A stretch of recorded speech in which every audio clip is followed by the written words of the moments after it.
Regardez l'eau, que voyez-vous? Est-ce vous ou l'idée que vous avez de vous-même? Attention de ne pas oublier le monde en vous regardant trop.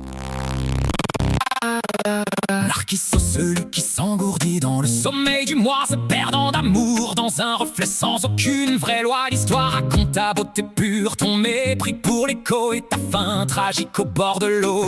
Comme un fardeau, Lacan disait que le miroir est le lieu de notre première illusion, la construction d'un jeu factice au milieu de la confusion. Tu as oublié l'autre pour ne chérir que ton image d'argent, devenant le prisonnier d'un amour vain et exigeant. Changé en fleurs, tu nous rappelles que le moi doit mourir pour que la véritable rencontre puisse enfin s'ouvrir. Narcisse lève enfin les yeux vers l'horizon et le ciel. L'amour de soi n'est rien sans l'amour de l'essentiel.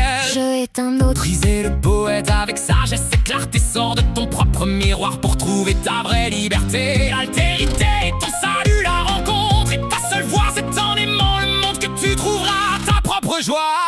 Rêver de son propre reflet, c'est chercher sa place au monde, un besoin d'exister au milieu de la vaste et grande ronde. Le dictionnaire dit: Ouvre-toi au regard des autres, car notre propre histoire est liée à toutes les vôtres. Pédagogie de la relation aimée, c'est d'abord écouter, c'est cesser de se mirer pour enfin commencer à goûter. La bienveillance de Narcisse, c'est sa fleur qui nous avertit, celle qui nous dit de rester des êtres enfin bien assortis. Ne laisse pas ton image devenir ton propre et sombre tombeau. Cherche la beauté dehors, elle est ton plus beau cadeau. contrépétrie, Il aime son teint, il teint son M. proverbe de fleurs. Le miroir est un mauvais maître pour le cœur. Garde ton esprit libre et ta propre et sainte ferveur pour gagner enfin ton éternel et vrai bonheur.